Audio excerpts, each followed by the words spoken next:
You're listening to the Recovered Life Show, the show that helps people in recovery live their best recovered lives.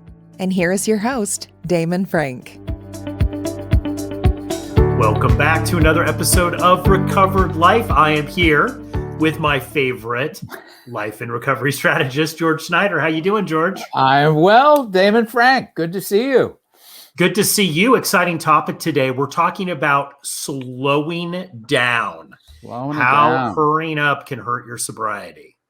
Slowing down, big topic, right, George? Very big and so critical, especially at the beginning, because I think I know for me, it was about, I got to get caught up. Whoa, where have I been? I got to get going. I got a career. I got to do all these things. Breathe. Yeah. Take it easy. Got to build that foundation. Got to get present. But if you know what I mean, it's that urgency that suddenly I'm in a panic and then, whoa, here I am. What's going on?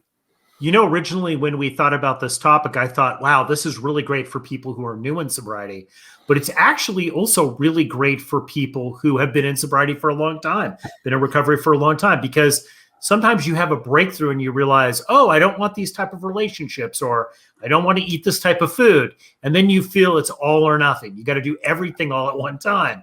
Right. And I find that actually hurts us in a way. And Damon, you start looking at it from the other point of view, right? Oh, this is not a dress rehearsal. I'm really here. I'm really present now. I've really got to be accountable. And exactly. Oh boy, now I'm in trouble. I hurry. And nothing good comes from that.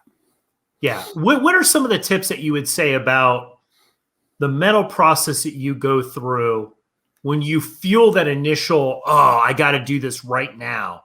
You know, I was always told, take a breath. You know, if you need a moment to think about it, to get grounded, write it down, make a plan. What do you tell your clients, and what do you practice when you're feeling that overwhelming sense of have to get it done right now?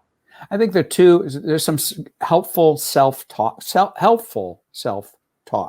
And two things I like to say to myself are, says who, and so what? Yeah. Well, I'm going to be late. Oh no, I didn't do that. I should have done that. Says who?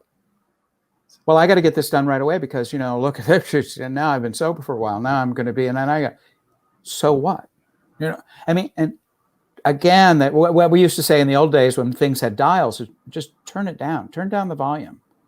So many of us come in with this volume is either cranked or it's off completely. And to find that balance, and like you said, breathing. Yeah. And I think also too, when people first come into recovery, they maybe for the first time feel awake, aware, and alive. Mm-hmm. And all of a sudden, like it hits them, oh, I got to get a job, or I need a place to live. And you see them making, especially with relationships, a ton of bad decisions back to back, which leaves people immobilized and leaves them in a bad position, honestly. Yeah. And also there's just that notion that I've never felt like this before. In early recovery, I felt like I had been peeled.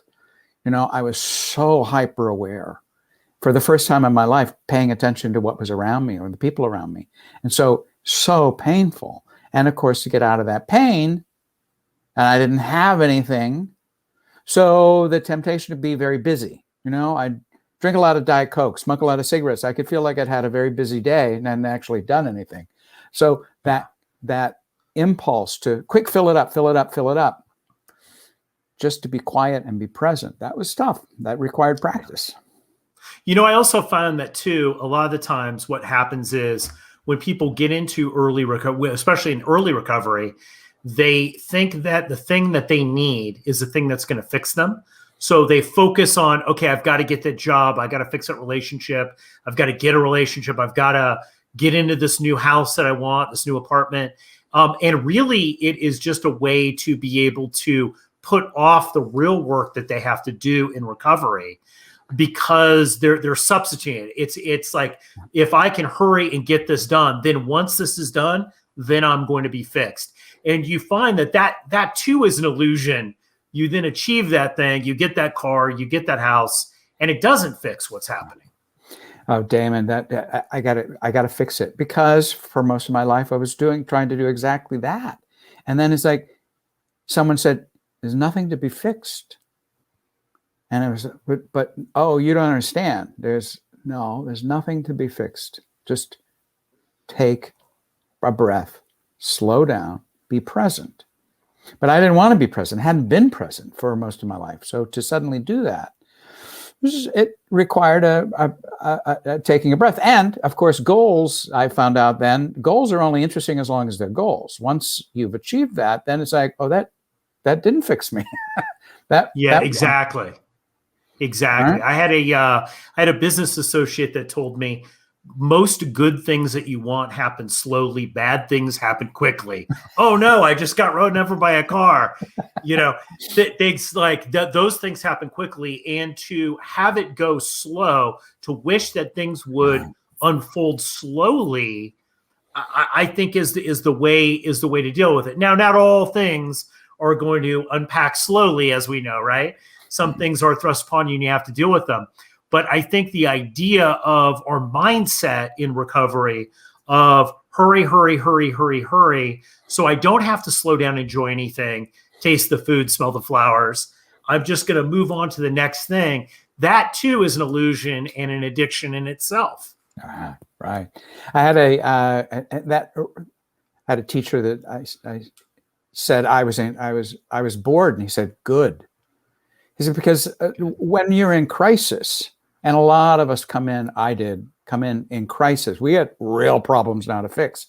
But when you can get past that and get to that place, I'm bored, he said, that's where something good is going to start happening.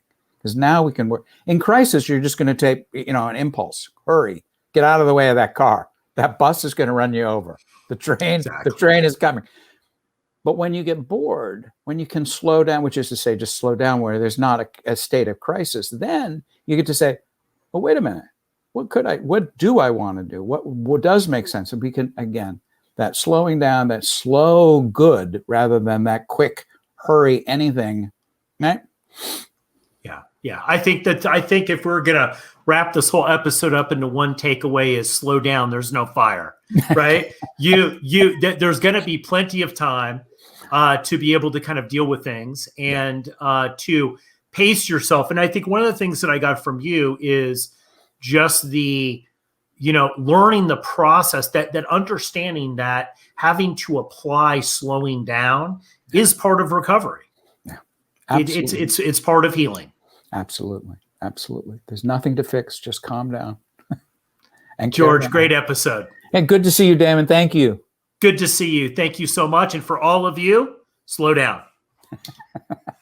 Talk to you soon. Keep the conversation going. Join Recovered Life, a community of like-minded people who are looking to live their best recovered lives. Membership is free, and you can apply at recoveredlife.us.